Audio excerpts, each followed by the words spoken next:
मैं आपके बीच में दावत देना चाहता हूं ओज के अंगार के एक ऐसे कवि को जिसने हिंदुस्तान के काव्य मंचों पर अपनी प्रतिभा से अपने अभिमन्युत्व को प्रकट करते हुए संपूर्ण व्यूहों को तोड़ करके अपने पद की स्थापना की है। वो राजस्थान की अलवर से आया हुआ विनीत चौहान, जो हिंदुस्तान के मंचों की वाणी की शोभा को निखारता है, अपने ओज को गाता है, अपनी उन प्रतिज्ञाओं को दोहराता है जो राष्ट्र धर्मिता की परिचायक है। मैं उसे आवाज लगाना चाहता हूं कि वे आए और इस वातावरण को अपनी पहचान से भरें। आप जोरदार तालियां बजाकर भाई विनीत चौहान का स्वागत करें।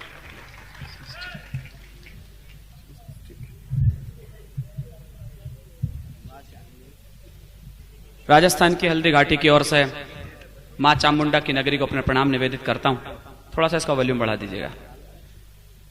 छत्रपति शिवाजी की प्रतिमा मेरे सामने है। मैं प्रयास करूंगा कि इस मंच के अनुकूल कुछ कहने की प्रयास करूं। आदरणीय सुभाष जी यहां बैठे हैं, थावर जी बैठे हैं, शरद जी यहां बैठे हैं। कुछ अपेक्षाएं आपसे पूरी ना होंगी जो अब तक शायद आप लोग लेकर के बैठे होंगे।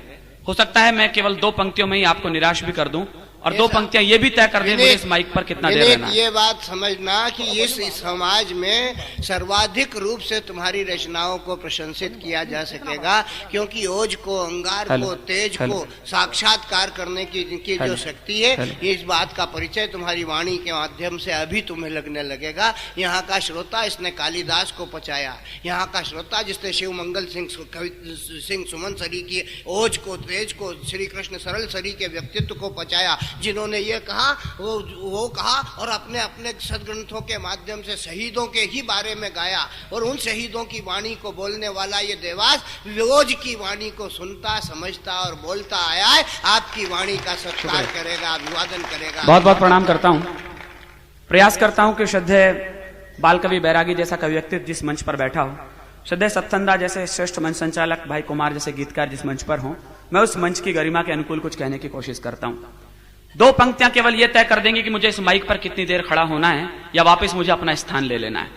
एक वाक्य मैं पिछले दिनों से बोलता रहा हूं, अधिकांश कवि सम्मेलनों की भीड़ में, वो आज आपके बीच फिर बोलता हूं। आप किसी भी मानसिकता को लेकर, किसी भी राजनीतिक दुशालों को ओढ़कर यदि इस भीड़ में बैठे हों तो कृपया करके उन्हें कंधों से उतारिए। आप इस मिट्टी के बेटे होकर मेरी बात को सुनना तो शायद मैं आपके दिलों पर अच्छी तरह दस्तखत दे सकूं। हालांकि आप लोगों ने शरद जी को चयनित करके यह तय कर दिया है कि आपने दलों को नहीं, दिलों के व्यक्तित्व को आपने चुनाव किया है। लेकिन एक वाक्य सुन ले जाना जिस वाक्य ने मुझे पिछले दिनों परेशान कर रखा है। हो सकता है रात्रि के 2 बजे वाक्य आपकी नींद उड़ा दे। जितने लोग यहां खड़े हैं इस बात से हैरत के साथ देखें। वर्तमान संसद के अंदर 101 एमपी, थावर जी क्षमा करें मैं कुछ कड़वा बोलने जा रहा हूं। वर्तमान संसद के अंदर 101 एमपी वो बैठिए आप लोग। बस एक वाक्य आप तक बोलता हूं, आप तक पहुंच जाए तो पूरा सदन मेरा साथ दे और मुझे आदेश दे कि मैं कविता की आरंभ शुरू कर सकूं। स्वागत है भैया। सीबीआई के निदेशक जोगेंद्र सिंह जी ने एक वाक्य लिखा है, दैनिक भास्कर में छप गया, वो उसे मैंने पढ़ा है। आपकी रात्रि के 2 बजे नींद भाग सकती है। मैं किस मुल्क की राजनीति में क्या बोलने जा रहा हूं। वर्तमान संसद के अंदर 101 एमपी वो बैठते हैं जिन पर लूट, अपहरण और बलात्कार के मुकदमे दर्ज हैं। 12 एमपी वो बैठते हैं जिन पर माफिया सरगना होने का आरोप दर्ज है। और शायद शर्म से तालियां उठे इस पंडाल में 5 एमपी वो बैठते हैं जिन पर दुकान से सामान चोरी करने का आरोप दर्ज है। और हम कहते हैं लोकतंत्र महान हो गया। जिस मुल्क की संसद की दहलीज पर अरुण गवली, मुन्ना शुक्ला, पप्पू यादव जैसे लोग शपथ ग्रहण करने के लिए आतुर हो चले हों, उस मुल्क के बारे में क्या लिखा जाए। एक वाक्य कहता हूं इस मुल्क के दायित्व पर खड़ा होकर के, यदि पप्पू यादव तिहाड़ जेल की सलाखों से संसद पर आकर शपथ ग्रहण कर सकता है तो या तो इस मुल्क की सलाख की जेलों की सलाखें कमजोर हैं या आपके संविधान की आयतें कमजोर हो चुकी हैं। 4 पंक्तियों से अपने तुफैल भाई की उधार लेता हूं, इस मांडाल को गर्माहट सौंपने की कोशिश करता हूं। सुनना, सियासत का नशा सिमतों का जादू तोड़ देती है। बैरागीता सुनना, अब तक इस मंच को मैं गरिमा देना चाहता हूं थोड़ा सा, और इस भुजाओं को थोड़ा सा खोलना। मुझे लगे कि मैं चामुंडा के शहर में खड़ा होकर कुछ कहता हूं। सुनना, हाथ खोलो तो पंक्ति पर खोलना, अन्य बातें नहीं करूंगा मैं। सियासत का नशा सिमतों का जादू तोड़ देती है, हवा उड़ते हुए पंछी के बाजू तोड़ देती है, और सियासी भेड़ियों थोड़ी बहुत गैरत जरूरी है, तवायफ तक किसी मौके पे घुंघरू तोड़ देती है, तवायफ तक किसी मौके पे घुंघरू तोड़ देती है। किस मुल्क में खड़े होकर हम बात करना चाहते हैं।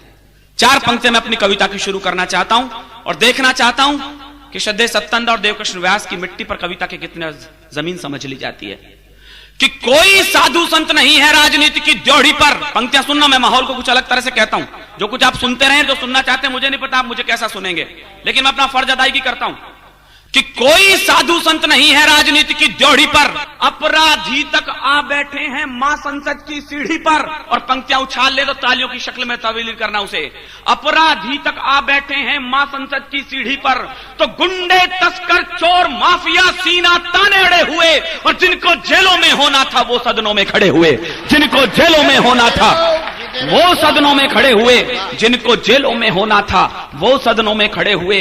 तो डाकू नेता साथ मिले हैं राजनीति के जंगल में। इटावा के चंबल के बिहड़ों से निर्भय गुजर घोषणा करता है डकैत, मैं समर्पण करूंगा तो मुलायम सिंह जी के सामने, तो राजनीति के कुछ रिश्ते तय होते हैं साहब। दो पंक्तियां समझ जाना, मुझे सूचित भी करना कि डाकू नेता साथ मिले हैं राजनीति के जंगल में। और बैरागीदा मेरी शिकायत है थावर जी आपसे भी, जिस संसद में आप जैसे लोग बैठे, उस संसद में कैसे लोग आकर बैठने की ख्वाहिश देख रहे हैं। आप लोग अच्छे भले लोग हैं, आपने अच्छे लोग संसद में भेजे, लेकिन कैसे लोग ख्वाहिश रख बैठे। दो पंक्तियां सुनना जो गुस्से से मैंने लिखी हैं कि डाकू नेता साथ मिले हैं राजनीति के जंगल में, डाकू नेता साथ मिले हैं राजनीति के जंगल में, और कोई फर्क नहीं लगता है अब संसद और चंबल में, कोई फर्क नहीं लगता है अब संसद और चंबल में, कोई फर्क नहीं। दो पंक्तियां सुनना, केंद्र सरकार के बारे में बड़ी बातें कही जाती हैं कि शायद ऐसे ऐसे हमने प्रधानमंत्री चुन दिए, अब तक तो 57 साल मिले नहीं। इशारा समझना साहब कैसे लोग हमने केंद्र में बैठा दिए कि सांप नेवले और भेड़िए एक दूजे के मीत मिले। पंक्तियां समझना, जो कविता समझना है शुद्ध उन्हें भाषा समझ में आ जाएगी इसकी, कि सांप नेवले और भेड़िए एक दूजे के मीत मिले, सारे सिंह मुलायम निकले मिमियाते सुरजीत मिले, सारे सिंह मुलायम निकले मिमियाते सुरजीत मिले, और चरण चाटते हुए मिले सब राजनीति की ड्योढ़ी पर। एक पंक्ति में आपकी राजनीतिक परीक्षा लेता हूं, यदि मैंने इस 57 साल का सबसे बड़ा कड़वा सच गा दिया हो तो मैं नाम नहीं लेता, समझ जाए तो एक एक श्रोता पांडाल का मुझे बता देगा, मेरा इशारा आप समझ चुके हैं कि चरण चाटते हुए मिले सब राजनीति की ड्योढ़ी पर, चरण चाटते हुए मिले सब राजनीति की ड्योढ़ी पर, और पीएम शीश झुकाए बैठे 10 जनपद की सीढ़ी पर, पीएम शीश झुकाए बैठे 10 जनपद की सीढ़ी पर, पीएम शीश झुकाए बैठे 10 जनपद की सीढ़ी पर। और पंक्तियां सुनना जिसके लिए मैं कुछ कहता हूं, सारी पंक्तियां समझना कि 25-25 साल लगे हैं इन्हें जेल तक जाने में। आपने एक धनंजय को फांसी पे क्या चढ़ा दिया कलकत्ता में, सोचा इस मुल्क ने न्यायप्रियता देख ली, और एक केंद्रीय मंत्री के 25 साल बाद वारंट तामील होता है इस मुल्क में। वो तो राजस्थान की चौकी ढाणी का भला हो, उसने 51 विधायक बचा लिए, वरना अगला तो झारखंड का मुख्यमंत्री हो चुका था। समझना, मैं इशारा बोलता हूं कि 25-25 साल लगे हैं इन्हें जेल तक जाने में, और जाने कितने साल लगेंगे फांसी पर लटकाने में। और जिस दिन इनको फांसी होगी लाल किले के आंगन में, जिस दिन इनको फांसी होगी लाल किले के आंगन में, कोई दाग नहीं होगा तब भारत मां के दामन में, कोई दाग नहीं होगा तब भारत मां के दामन में, कोई दाग नहीं होगा तब। जब ऐसे ऐसे लोग संसद की दहलीज पर पहुंचे तो मुल्क की राष्ट्रीय एकता की बातें करना गौण हो गई। हम 57 साल तक अचपन कर गुलाब लगाकर सफेद कबूतर छोड़ते रहे लाहौर की तरफ। अभी कश्मीर में जलजला आया, भूकंप आया, 1 लाख से ज्यादा लोग मर गए। हैरत की बात नहीं है कि उस समय भी आतंकवादियों की गोलियां हमारे निर्दोष लोगों के सीने पर तनती रही। हम लोग सोचते थे कम से कम इस समय तो उनकी गोलियां थम जाएंगी, इस समय तो वो कम से कम सहृदयता का परिचय देंगे। कुमार मुझे मिला, कहने लगा विनीत इस समय तो कम से कम पाकिस्तान पर मत पड़ो। और उसने एक शेर मुझे प्यारा सा याद दिलाया, घायल परिंदा है शिकार मत करना। इसने मुझे सलाह दी कि पाकिस्तान में अब तो जलजला आ गया, अब क्यों पड़ता है। कुमार मैं बताता हूं, तुमने कहा लेकिन मैं क्यों कहता हूं। घायल परिंदे से कहा, घायल परिंदा है शिकार मत करना, पनाह मांग रहा है वार मत करना। लेकिन जब मुझे लगा कि आतंकवादी शिविरों से अभी तक इस टन की गोलियां कश्मीर के निहत्थे लोगों पर बढ़ रही हैं, तो मुझे लगा इसे उसकी भाषा में समझाना चाहिए। मैं एक भाषा आपको सौंपना चाहता हूं जो इस मां चामुंडा के दरबार में सफल हो। किस पाकिस्तान के सामने हम गिड़गिड़ाना चाहते हैं। बार बार डीलक्स बसों की यात्राएं लेकर गए हमारे देश के मान्यवर अटल जी।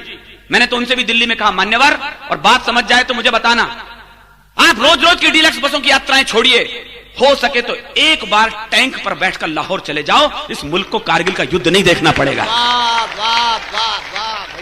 मैं उस भाषा को बोलना चाहता हूं। वो भाषा पहुंचे मेरे मित्र लोग यहां बैठे हैं, मैं आप तक मेरी बात पहुंचे, सुनना, आपका विशेष ध्यान चाहता हूं मैं इस दीर्घा से कि बार बार वार्ता से कोई फायदा नहीं है, बात इतनी सी हम जानते हैं क्यों नहीं। किस पाकिस्तान के सामने गिड़गिड़ाते हैं? एक पंक्ति में पाकिस्तान का चरित्र समझ में आ जाए, मुझे इज्जत देना, मुझे हिम्मत देना, मैं बोल सकूं कि बार बार वार्ता से कोई फायदा नहीं है, बात इतनी सी हम जानते हैं क्यों नहीं। और कुत्ते वाली पूंछ है ये सीधी कभी होगी नहीं, काटनी पड़ेगी आप मानते हैं क्यों नहीं। क्या चाहता है मुल्क एक बार तय करे, जो चाहता है उसे बोलता हूं, काटनी पड़ेगी आप मानते हैं क्यों नहीं।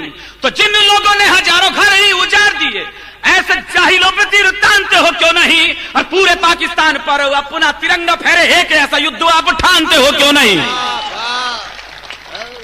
कैसा युद्ध और किसका युद्ध साहब?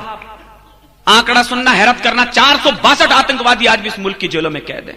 462 आतंकवादी, हमने उन्हें जेलों में वीआईपी ट्रीटमेंट दे दिए, सुबह शाम बिरयानी और मुर्गे परोस दिए, खाओ तुम सरकारी मेहमान हो। तो साहब आपकी संसद पर हमला होगा, आपके विमान के अपहरण होंगे। मैं एक फैसला पढ़ना चाहता हूं राजस्थान की हल्दी घाटी की ओर से, इस चामुंडा के दरबार में क्या करें इन आतंकवादियों के साथ जिन्हें 10-10 साल तक हमने जेलों में वीआईपी ट्रीटमेंट दे दिए। फैसला मैं पढ़ता हूं, अनुमोदन आप करना, तालियां इतनी जोर से बजाना कि दिल्ली के लोग इस बात को मान सकें। सुनना, पूरी हिम्मत से पढ़ता हूं मैं। स्वागत कि आग को बढ़ाएंगे तो और बढ़ जाएगी, ये हो सके तो इसे तीव्र जलधार दीजिए। और क्रूरता को क्रूरता से ही मिटाना पड़ता है, प्यार मांगता हो उसे खूब प्यार दीजिए। फैसला सुनना, हाथों को खोल देना इस बार बस। प्यार मांगता हो उसे खूब प्यार दीजिए, तो साथ के सफलों को भी घर में न पालिएगा, इनके तो हर फन पे प्रहार कीजिए। और 10-10 साल इन्हें जेलों में न बंद रखो, इन्हें मुठभेड़ में ही गोली मार दीजिए, इन्हें मुठभेड़ में ही गोली मार दीजिए। एक कविता सुन लेना साहब, और जो आज की रात मेरे पास सबसे ऊर्जावान कविता वो आपको सौंपता हूं। हम लोग बहुत चीखते रहे, चिल्लाते रहे, जिस तरह से मुल्क अहिंसा की आड़ में कायरता के पृष्ठ माच रहा है, वो दिन दूर नहीं जब आपकी संसद पर हमले हो जाएंगे। माफ करना साहब, अब तो इस मुल्क की संसद पर भी हमला हो गया। अब आखिर कवि क्या लिखे। और फिर एक वाक्य बोलता हूं, जिस मुल्क की राजनीति कायरता के पृष्ठ माचना शुरू करती है, उस मुल्क की जनता से बगावत की आवाजें आना शुरू होती हैं। मैं उसी बगावत की आवाज का प्रतिनिधित्व करता हूं और एक रचना आपके बीच पढ़ता हूं। जब संसद पर हमला हो गया और जब भी हमारे मुल्क की नींद नहीं टूटी, प्रधान की नींद नहीं टूटी, तो मुझे एक कविता लिखनी पड़ी। सुनना साहब, आपकी ऊर्जा और चेतना के बल पर पढ़ता हूं। स्वागत भी है कि कब तक हम दोहराएंगे इस कायरता की भाषा को। मुझे लगा कि इस मुल्क को गांधी की अहिंसा के साथ साथ लाल बहादुर शास्त्री की भी उतनी ही जरूरत है जितनी गांधी की जरूरत थी। तब बोलता हूं, सुनना, कि कब तक हम दोहराएंगे इस कायरता की भाषा को, कब तक हम ढोते जाएंगे गांधी की परिभाषा को, कितना शीश झुकाएंगे हम पिंडी के दरवाजे पर, कब तक मौन रहेंगे बोलो दिल्ली के आदेशों पर। अब तो उसने संसद पर भी आकर हमला बोल दिया, अब तो उसने संसद पर भी आकर हमला बोल दिया, और हमारे बड़बोलेपन की पोलों को खोल दिया, और हमारे बड़बोलेपन की पोलों को खोल दिया। और हाथ खोलो तो अब खोलना, मैं समाधान पढ़ने जा रहा हूं कि और हमारे बड़बोलेपन की पोलों को खोल दिया।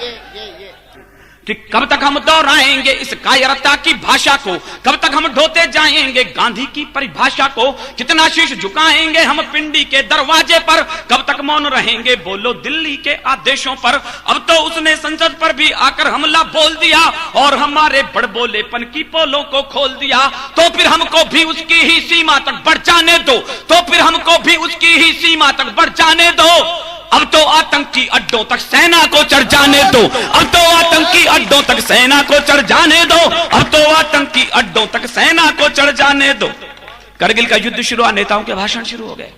घबराना मत, पर्वत की चोटियों पर तिरंगे लेकर डटे रहना, तुम्हारी पसीने की बूंद पे हम तो रक्त की धारा बहा देंगे दिल्ली में। मैंने सोचा बड़े बहादुर नेता मिले इस मुल्क को, अब चिंता मत करो, पाकिस्तान निपटेगा। हंसना रोना इस मुल्क की तकदीर पर। 8 आतंकवादी संसद के गलियारे तक क्या पहुंचे, ज्यादातर सांसद रास्ता खोज रहे थे, भागे तो भागे किस दरवाजे से। ये उन भाषण वीरों की स्थिति थी। और वो तो भला हो पुलिस के उन 8 जवानों का जिनके सीने पर लगी बंदूक की गोलियों के निशान ने इस लोकतंत्र के मंदिर को ढहने से भी बचाया, और आपको कविता सुनने के लिए बैठने के काबिल भी बना दिया। वरना हम लोग तो उसी दिन कुछ और हो गए होते। 4 पंक्तियां उनके सम्मान में पढ़ता हूं। बड़े भाई समर ने लिखी है, उन पुलिस के जवानों का रक्त जो बह गया, आपकी तालियां उठे उनके लिए, कि उनके गर्म लहू के छींटे साहस की तहरीर बने, वो जीते जी लोकतंत्र के मंदिर की प्राचीर बने। और 8 जवानों की कुर्बानी ने भारत का मान रखा, अपनी लाशें बिछा नींव में ऊपर हिंदुस्तान रखा, अपनी लाशें बिछा नींव में ऊपर हिंदुस्तान रखा। जीते रहो भैया, जीते रहो, वाह वाह। लेकिन तब भी लोगों ने कहा नहीं नहीं, शांति से बात होनी चाहिए। तो मैंने गुस्से में 2 लाइनें मैंने राजनेताओं को पहुंचाई, शायद गाली की भाषा को मैं इससे ज्यादा सलीके से कह भी नहीं सकता था। सुनना कि तुमको फर्क नहीं पड़ता है उनके मरने जीने में। मैं उन तमाम नेताओं तक कहना चाहता हूं जिनकी आस्थाएं उस समय भी शांति में थी, कि तुमको फर्क नहीं पड़ता है उनके मरने जीने में, जो संगीने झेल रहे थे अपने नंगे सीने पे, तुम तो छिपकर बैठ गए थे संसद के तहखाने में। एक लाइन समझना बस, कि तुम तो छिपकर बैठ गए थे संसद के तहखाने में, तुम तो छिपकर बैठ गए थे संसद के तहखाने में। हमने 5 शेर खोए तब चंद सियार बचाने में, हमने 5 शेर खोए तब चंद सियार बचाने में, हमने 5 शेर खोए तब चंद सियार बचाने में। 2 लाइन मुझे बहुत कष्ट के साथ पढ़नी पड़ रही इस मंच से, जहां मेरे श्रद्धेय लोग बैठे हैं। वो मुझे मर्यादा का उल्लंघन करना भी मान सकते हैं, लेकिन आदरणीय ने मुझे लक्ष्मण की उपाधि दे दी है, और श्रद्धेय लक्ष्मण कभी कभी सीमा उल्लंघन कर जाता है। मुझे क्षमा करना, मैं कुछ उल्लंघन करने जा रहा हूं। 2 पंक्ति कविता की भाषा नहीं है। जिस दिन ये घटना हुई मैं बहुत दूर नेपाल बॉर्डर पर कवि सम्मेलन में था। रास्ते में मुझे पता लगा कि संसद पर हमला हो चुका है। लोगों ने गुस्से में क्या क्या नहीं कहा अपने नेताओं के खिलाफ। आपने भी एक क्षण को सोचा हो, काश आतंकवादी ये काम और कर देते तो मुल्क की तकदीर सुधर जाती। अभी मैंने बताया नहीं कि आपने क्या सोचा और मैंने क्या लिखा, लेकिन आपकी तालियां बताती है कि आपने सोचा जरूर था जो मैं बोलने जा रहा हूं। और कवि वो है जो जनता की आवाज को अपने आवाज में मिला दे। मैं कहने जा रहा हूं, मुझे बताना आपने भी सोचा कि नहीं सोचा जो मैं बोलने जा रहा हूं। सुनना, मैं पूरे गुस्से में बोलता हूं कि तुमको फर्क नहीं पड़ता है उनके मरने जीने में, जो संगीने झेल रहे थे अपने नंगे सीने पे, तुम तो छिपकर बैठ गए थे संसद के तहखाने में। हमने 5 शेर खोए तब चंद सियार बचाने में। अच्छा होता कुछ आतंकी संसद के अंदर जाते, अच्छा होता कुछ आतंकी संसद के अंदर जाते, और हमारे कुछ कायर नेता भी अंदर मर जाते, और हमारे कुछ कायर नेता भी अंदर और हमारे कुछ कायर नेता भी अंदर मर जाते। जाने किस दिन नींद खुले। मेरा कारण समझा, मैंने कविता इसलिए नहीं लिखी थी जो मैंने लाइन बोल दी। असली डर गाता हूं मैंने जो सैनिकों से सुना। समझना, समझदार श्रोता बैठे हैं मां चामुंडा के दरबार में, इस मुल्क का डर सुनना कि जाने किस दिन नींद खुलेगी अपनी कायर दिल्ली की। मैं इशारा कहां कर रहा हूं, बोल कहां रहा हूं, कि जाने किस दिन नींद खुलेगी अपनी कायर दिल्ली की। कितने सैनिक भेंट चढ़ेंगे खूनी डायर दिल्ली की। इतना खून नहीं छिड़को कि मौसम फागी हो जाए, इतना खून नहीं छिड़को कि मौसम फागी हो जाए। सेना को इतना मत रोको सैनिक बागी हो जाए, सेना को इतना मत रोको सैनिक बागी हो जाए, सेना को इतना मत रोको सैनिक बागी हो जाए। उनको खुली छूट दे दो कि दुश्मन को खंजर घोंपे, और मुशर्रफ की झोली में गद्दारों के सिर सौंपे, और मुशर्रफ की झोली में गद्दारों, और मुशर्रफ की झोली में गद्दारों के सिर सौंपे। तभी जाकर ठंडा होगा झेलम का रक्तिम पानी, और पड़ोसी याद रखेगा ये थप्पड़ हिंदुस्तानी, और पड़ोसी याद रखेगा ये थप्पड़ हिंदुस्तानी। लेकिन बात वही है साहब, सीमा रेखा पार नहीं करेंगे, सीमा रेखा पार नहीं करेंगे। और सुभाष जी दिल पे हाथ रख के सोचना, अगले खुद सीमा रेखा से बाहर हो गए। मैं तो इस कुमार से कई बार पूछता हूं, मैं कहा यार अटल जी सीमा रेखा क्यों नहीं पार करते थे? कहना यार तू वीर रस में समझता तो है नहीं। असली बात यह है, सीमा और रेखा दोनों स्त्रीलिंग है और अटल जी ब्रह्मचारी हैं। वो बेचारे टेंशन ले ही नहीं सकते यार, जिंदगी में सीमा और रेखा पार नहीं हुई उनसे, काहे करते हैं? एक क्षण को लेकिन गंभीरता से सोचना साहब, 1 अरब का मुल्क, विश्व विजेता सिकंदर के माथे पर ठोकरों से हस्ताक्षर करने वाला है मुल्क। हम बचपन में गाते रहे, झेलम तू ही बता दे पौरुष की वीरता को, यूनान का सिकंदर था तेरे तट पे हारा। हमने सोचा बड़ा गौरवशाली इतिहास है इस मुल्क का तो, लेकिन 2 कौड़ी के एक देश के सामने हम रोज हाथ जोड़कर खड़े रहते हैं, हमारे यहां आतंकवादी मत भेजो प्लीज। ये प्लीज कब खत्म होगी इस मुल्क की? क्यों आपके दिलों में भी गुस्सा ना उठता हो? उस सवाल को मैं ज्वाला बनाने की कोशिश करता हूं कि एक प्रश्न मैं पूछ रहा हूं आज तक भी दिल्ली से, मैं गुरु गोविंद सिंह के बेटे से भी बात कहना चाहता हूं दिल्ली में जो बैठे हैं, कि एक प्रश्न मैं पूछ रहा हूं आज तलक भी दिल्ली से, क्यों शेरों के वंशज होकर हम हैं भीगी बिल्ली से। कोई भी हमला करता है हम उसको सह जाते हैं, और हमारे शिमला समझौते यूं ही बह जाते हैं। लाल किले की प्राचीरों तक भी दुश्मन चढ़ आता है, हर कोई ऐरा गहरा नत्थू खैरा आंख दिखाता है। शांति अहिंसा वाली भाषा जनता समझ नहीं पाती। क्या सुभाष की भाषा तुमको बिल्कुल याद नहीं आती? क्या सुभाष की भाषा तुमको बिल्कुल याद नहीं आती? वाह भैया वाह, वाह विनीत। क्यों हुए होंगे साहब अटल जी ऐसे? मैं जानता हूं, मैं कवि कुनबे और राजनीतिक कुनबे के सर्वोच्च व्यक्ति पर उंगली उठाने जा रहा हूं। इस भीड़ में त्वदीय कार्य बद्या कटियम के लोग बैठे होंगे। उसी विश्वविद्यालय का एक बेटा मैं भी हूं, लेकिन उस 1 घंटे ने मुझे सिखा दिया है कि जब सच बोलने का मौका आए तो व्यक्ति के नहीं राष्ट्र के समर्थन में खड़ा होना। आपके दिलों की पीड़ा को गाने की कोशिश करता हूं। आपको भी लगा हो कि अटल जी ऐसे क्यों हो गए, तो बहुत बारीक अंतर बताता हूं, पकड़ जाओ तो मुझे अच्छा लगेगा। कि शांति अहिंसा वाली भाषा जनता समझ नहीं पाती, बड़ी बारीक पंक्ति समझना बस। कि शांति अहिंसा वाली भाषा जनता समझ नहीं पाती। क्या सुभाष की भाषा तुमको बिल्कुल याद नहीं आती? मानी भूल गए थे तुम ही अपनी सिंग दहाड़ों के, मानी भूल गए थे तुम ही अपनी सिंग दहाड़ों के, जो सीने दहला देती थी सागर और पहाड़ों के। जब जंगल का राजा बकरी के घर जाने लगता है, जब जंगल का राजा बकरी के घर जाने लगता है, तो कुछ दिन में वो भी बकरी सामे में आने लगता है, तो कुछ दिन में वो भी बकरी सामे में आने लगता है। वाह वाह वाह वाह वाह वाह। अंतिम पंक्ति सुन लेना बस, जिसके लिए मुझे पूरी कविता कहनी पड़ी। भूल जाना कोई लड़का राजस्थान से आया था विनीत चौहान नाम का, याद रख सको तो बस इन 2 लाइनों को याद रखना।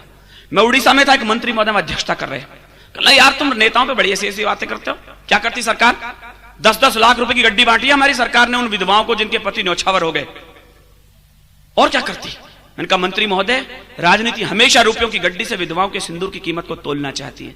आपने भी वो गलती कर दी है। आपको कोई वक्ता, नेता, प्रवक्ता, अधिवक्ता ये कहता मिले कि 10 लाख रुपए की गड्डी से मैंने विधवाओं के सिंदूर की कीमत लौटा दी है, तो बस 2 लाइन याद रखना। आज की पूरी रात आपको अगले साल तक याद रहेंगी, मैं दावा करके जाता हूं। अच्छी लगे पूरा पांडाल एक बार तालियों से गुंजा देना हाथ खड़े करके। जो मैं बोलने जा रहा हूं उसकी ताकत पर सुनना। कि तुमने 10-10 लाख दिए हैं सैनिक की विधवाओं को। कोई हाथ खाली ना रहे इस पांडाल का, इस बार हाथ खड़े करके मुझे बता देगा। मैंने उन नेता से कहा कि तुमने 10-10 लाख दिए हैं सैनिक की विधवाओं को, सोचा कीमत लौटा दी है वीर प्रसूता माओं को, यानी कीमत लौटा दी है वीरों की विधवाओं को। लो मैं 20 लाख देता हूं तुम किस्मत के हेटों को, लो मैं 20 लाख देता हूं तुम किस्मत के हेटों को। हिम्मत हो तो मंत्री भेजे लड़ने अपने बेटों को, हिम्मत हो तो मंत्री भेजे लड़ने। शुक्रिया शुक्रिया। जीते रहिए जीते रहिए। क्या बात है, वाह वाह वाह। शुक्रिया, धन्यवाद धन्यवाद। चलिए हाँ, मैं समझ गया। मैं एक बार फिर पढ़ता हूं, आपकी हिम्मत पर पढ़ता हूं। तालियां उससे ज्यादा तेज आएंगी तो मुझे लगा आपका पौरुष और बल जिंदा है। सुनना, मैं फिर कहता हूं कि तुमने 10-10 लाख दिए हैं सैनिक की विधवाओं को। पूरी ऊर्जा से पढ़ता हूं, पूरी ऊर्जा से मुझे प्रतिक्रिया चाहिए। कि तुमने 10-10 लाख दिए हैं सैनिक की विधवाओं को, सोचा कीमत लौटा दी है वीर प्रसूता माओं को। लो मैं 20 लाख देता हूं तुम किस्मत के हेटों को। हिम्मत हो तो मंत्री भेजे लड़ने अपने बेटों को, हिम्मत हो तो मंत्री भेजे लड़ने अपने बेटों को, हिम्मत हो तो मंत्री भेजे लड़ने अपने बेटों को।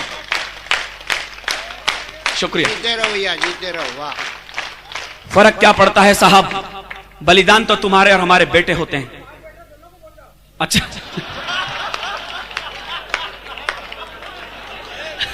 अगला तो टेंडर लेके बैठा है। कहना साहब बेटे को क्यों, बाप को भी भेज दो। नहीं भाई बिल्कुल ठीक है, ये तो ट्रक पे ही बिठा के ले जाए। चलिए साहब, आपकी भावनाएं। अंतिम पंक्ति सुनना, मुझे विदा देना। फर्क क्या पड़ता है साहब, बलिदान तो तुम्हारे हमारे घरों के बेटे होते हैं। सिंदूर तो हमारी बहनों के उजड़े हैं, गोद तो हमारी माओं की उजड़ी है। दिल्ली के एसी कमरों में बैठकर 2 कौड़ी की शाही को हजारों के रथ पर फिराने में वक्त कितना सा लगता है। अंतिम 4 पंक्ति सुनना, जो शायद इस कविता का शीर्षक हो सकती थी। कि धरती के बेटे सीमा पर अपना लहू बहाते हैं। आपका कोई बेटा गया होगा करगिल में और तिरंगे में लिपट कर लौटा होगा। मैं उसे प्रणाम करते हुए अंतिम पंक्ति आपकी भावनाओं को बोरो सौंपना चाहता हूं। शायद ऐसा किया होता तो दृश्य कुछ और होता।